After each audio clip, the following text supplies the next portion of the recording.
Assalamualaikum warahmatullahi wabarakatuh. Perkenalkan, nama saya Dimas Muhammad Alfarid dengan nomor NPM 237002029.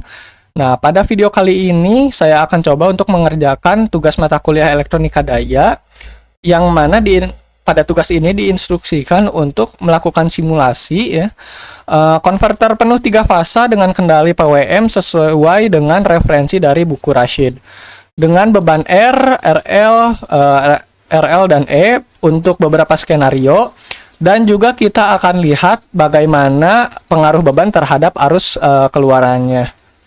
Nah, pertama kita coba untuk lihat dulu referensi yang diminta. Nah, di sini ini dia penyearah PWM 3 fasa. Nah, di sini terdapat 2 buah rangkaian. Perbedaan rangkaian yang pertama dan yang kedua adalah pada rangkaian yang pertama ini, induktor digunakan untuk menjaga arus konstan ke beban. Nah, sementara kapasitor di sini digunakan untuk menyediakan jalur impedansi rendah untuk arus beban. Nah, sedangkan pada rangkaian yang kedua, kapasitorlah yang digunakan untuk menjaga tegangan agar tetap konstan. Sedangkan untuk induktansinya sendiri di sini dimaksudkan untuk memastikan kelangsungan arus jaringan dan meningkatkan faktor daya input. Oke, untuk mempermudah simulasi, kita menggunakan aplikasi PESIM ya. Nah, di sini saya sudah membuat rangkaiannya, di mana di sini terdapat 3 buah sumber, dan ada resistor dan juga induktor, dan juga ada 6 buah tiristor yang terhubung dengan PWM. Nah, kita akan coba untuk melakukan simulasi dalam beberapa skenario. Yang pertama adalah ketika beban R dan L-nya ini kecil. Nah, di sini kita coba ubah untuk nilai resistansinya. Untuk resistansinya saya gunakan 5 ohm.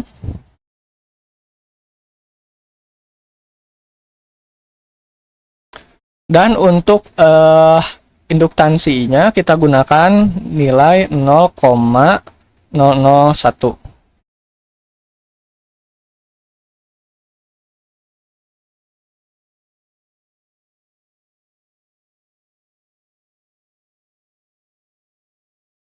Nah, di sini untuk kapasitansinya sendiri saya menggunakan nilai 12. Ini untuk memastikan agar tegangan yang dihasilkan terbilang stabil ya. Nah, kita akan coba untuk simulasikan. Nah, untuk mempermudah analisis, kita gunakan 2 buah layar saja.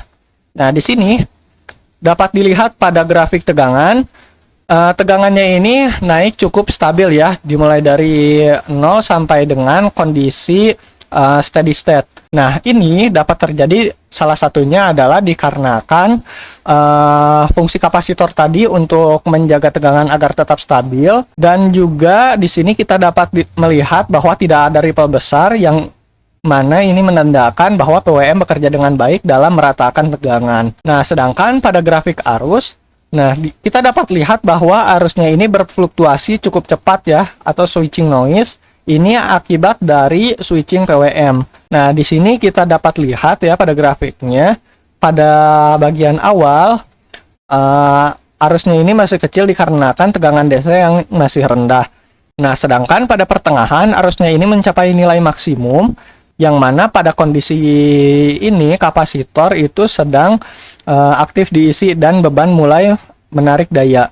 Nah, sedangkan pada bagian akhir dari grafiknya kita melihat arusnya ini mulai turun, yang mana ini menandakan sistem mendekati kondisi steady state dan kebutuhan energinya juga berkurang. Di sini terdapat fluktuasi yang memang cukup tajam. Ini disebabkan oleh switching pada frekuensi tinggi, yang mana ada konverter berbasis PWM ini masih terbilang hal yang normal. Nah, oke, kita lanjut untuk skenario yang kedua. Yang mana pada skenario ini kita diminta ketika kondisi resistansinya yang besar sedangkan induktansinya yang kecil. Maka di sini kita cukup naikkan untuk nilai resistansinya.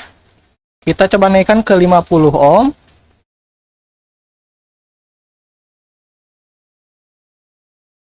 Dan juga untuk induktansinya tetap kita tidak rubah ya. Dan kita coba untuk jalankan atau kita simulasikan.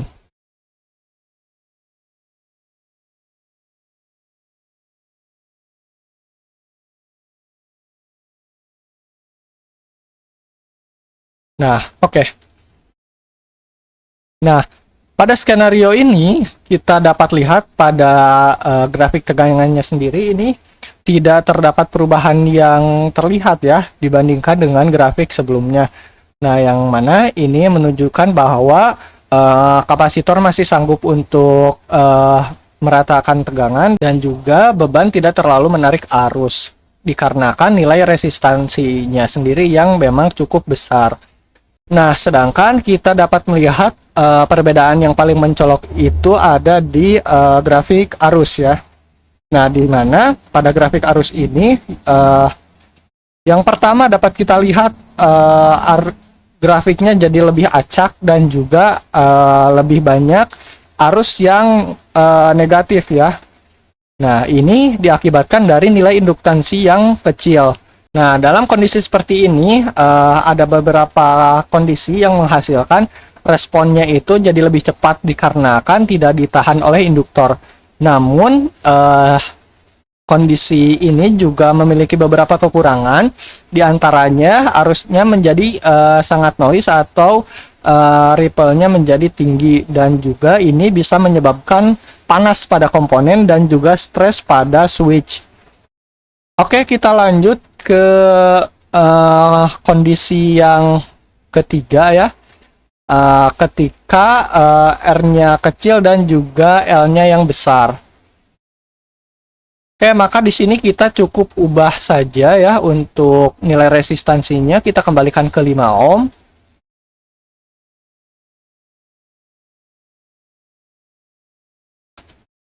Dan kita coba untuk naikkan nilai dari induktansinya ke 100 misal.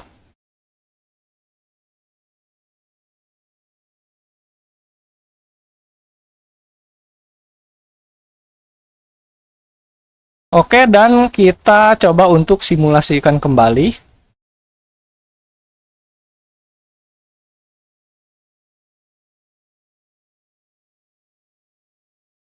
Nah, di sini untuk grafik tegangan masih tetap tidak ada perubahan ya. Sedangkan pada grafik arus, nah ini yang cukup menarik. Di mana di sini kita dapat lihat bahwa sebelumnya terdapat banyak sekali arus-arus yang bernilai negatif, namun pada kondisi induktansi yang besar, grafik arus yang dihasilkan itu cenderung lebih stabil ya. Arusnya jadi lebih halus dan meskipun memang masih ada spike, tapi arus yang dihasilkan cenderung lebih rapat dan juga terkontrol. Nah, pada kondisi ini kelebihannya arusnya jadi lebih halus, ripple yang terjadi juga lebih kecil dan juga lebih ramah untuk komponen switching. Nah, namun ini juga memiliki kekurangan, diantaranya responnya jadi lebih lambat dikarenakan ditahan oleh induktor yang cukup besar dan juga bisa adanya delay pada saat perubahan beban. Oke, kita lanjut ke skenario terakhir ya. Di mana di sini kita diminta ketika resistansinya besar dan induktansinya juga besar. Oke, di sini kita coba untuk naikkan kembali ya nilai dari resistansinya ke 50 misal.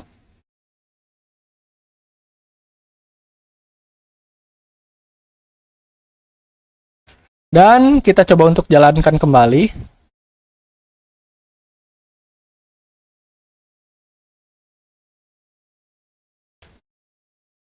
Nah, di sini kita dapat melihat ya pada grafik arus. Nah, pada skenario ini, secara teori ini merupakan skenario yang paling ideal. Kenapa demikian? Dikarenakan yang pertama, pada tegangannya dia naik bertahap dan halus hingga stabil di akhir. Dan pada grafik arus yang dihasilkan, meskipun memang masih ada spike dikarenakan efek dari PWM, namun ini tidak sebesar saat induktansinya yang kecil. dan memang tidak sehalus saat induktansinya besar dan resistansi kecil. Dan pada skenario ini kita dapat menyimpulkan bahwa tegangannya cukup stabil, arusnya juga cukup halus, dan kualitas sistemnya ini cenderung lebih ke arah stabil ya, bukan dalam performa tinggi seperti sebelumnya. Nah, jika kita bandingkan dengan kondisi saat R dan L-nya itu sama-sama kecil, nah pada skenario kali ini tegangannya ini naik lebih stabil dan lebih tenang, hampir tidak terganggu oleh arus. Dan juga arus yang dihasilkan itu lebih kecil, lebih halus, dan juga lebih terkendali. Nah, dari beberapa percobaan sebelumnya, kita dapat tarik kesimpulan bahwa saat resistansi dan induktansinya sama-sama kecil, arus yang dihasilkan itu lebih besar dan juga bentuk arusnya yang terbilang kasar. Sedangkan pada saat resistansinya kecil dan induktansi yang besar, arus yang dihasilkan masih cukup besar namun dengan bentuk arus yang halus. Sedangkan pada saat resistansinya yang besar, arus yang dihasilkan itu menjadi lebih kecil. Dan saat induktansi yang besar, bentuk arus yang dihasilkan juga lebih halus. Nah, jadi nilai resistansi itu menentukan besar arus yang mengalir dalam sistem, sedangkan induktansi itu lebih untuk menentukan tingkat kehalusan arus. Nah, resistansi kecil menghasilkan arus yang besar, sedangkan induktansi yang besar mampu mengurangi ripple sehingga arus yang dihasilkan menjadi lebih stabil.